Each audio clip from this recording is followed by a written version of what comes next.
প্রধান উপদেষ্টা ডক্টর মোহাম্মদ ইউনূসের নেতৃত্বাধীন অন্তর্বর্তী সরকার গঠনের পর থেকে নানামুখী চাপে রয়েছেন উপদেষ্টার দায়িত্ব পাওয়া ছাত্র প্রতিনিধিরা। জীবনধারায় পরিবর্তন, আর্থিক ইস্যুসহ বিভিন্ন কারণে তাদের উপর ক্ষোভ ছাড়েন খোদ শিক্ষার্থীরাও। নিজেদের দল গঠনের পর তা যেন আরও জোরালো হয়েছে। সরকারের কাজে অসঙ্গতি দেখলেই দায়ী করা হয় ছাত্র উপদেষ্টাদের। এবার উপদেষ্টা মাহফুজ আলম ও আসিফ মাহমুদকে পদত্যাগ করতে বললেন এনসিপি নেত্রী। আরও জানাচ্ছেন সহকর্মী শাহাদাত রিফাত।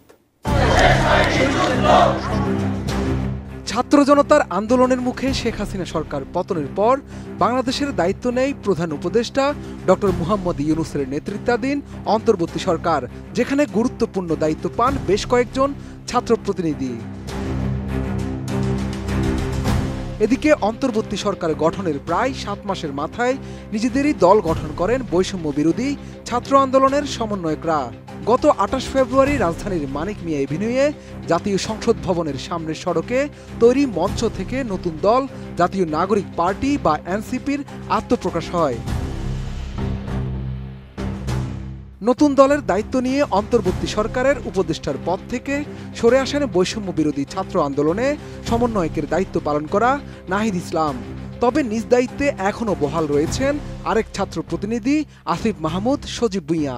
পরে দায়িত্ব পেয়ে উপদেষ্টা পরিষদে আসেন মাহফুজ আলমও। RICL TMX, যুগের পর যুগ স্থাপনা থাকে মজবুত। বর্তমানে অন্তর্বর্তী সরকারের 2 ছাত্র প্রতিনিধি উপদেষ্টার দায়িত্ব পালন নিয়ে বিভিন্ন সময় নানা অভিযোগ ওঠে। খোদ নিজেদের সহযোদ্ধারাই তাদের ভূমিকা নিয়ে নানা প্রশ্ন তুলেন। সম্প্রতি আওয়ামী লীগকে নিষিদ্ধ করার দাবি ইস্যুতেও তাদের ভূমিকা নিয়েও ব্যাপক আলোচনা সমালোচনা হয়। এবার অন্তর্বর্তী সরকারের উপদেষ্টা পরিষদ থেকে মাহফুজ আলম ও আসিফ মাহমুদ সজীব ভুঁইয়াকে সরে দাঁড়ানোর আহ্বান জানিয়েছেন জাতীয় নাগরিক পার্টির যুগ্ম আহ্বায়ক তাজনুবা জাবিন। দুপুরে নিজের ভেরিফাইড ফেসবুক আইডিতে দেয়া এক পোস্টে এই আহ্বান জানান তিনি। তাজনুবা লিখেন, এনসিপির কেউ না, জুলাইয়ের আগে সাধারণ জনগণের কাতারে তাজনুবা হয়ে বলছি, মাহফুজ আর আসিফের সরকার থেকে সরে আসা উচিত, সরে এসে আবার রাজপথে জনগণের পাশে দাঁড়ানো উচিত।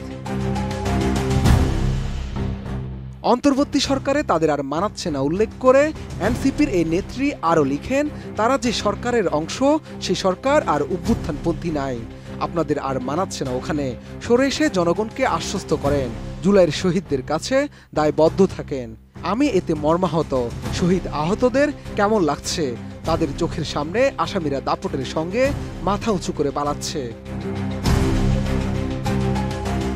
পোস্টের শেষাংশে তাজনুবা জাবিন বলেন, আমার মনে হয় আমাদেরকে আবার রাজপথে এক হতে হবে আওয়ামী লীগ প্রশ্নে, কারণ জুলাই শেষ হয় নাই, আদতে জুলাই এখনো চলছে।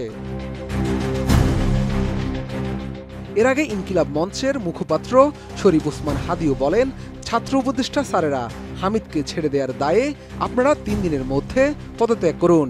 নিজের ভেরিফাইড ফেসবুক আইডি থেকে দেয়া এক পোস্টে এসব কথা বলেন হাদি।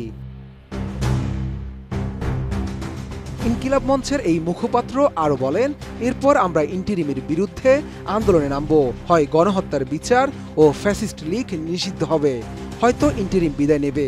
এই দায় থেকে বাঁচার জন্য আপনাদেরকে আমরা সময় দিলাম।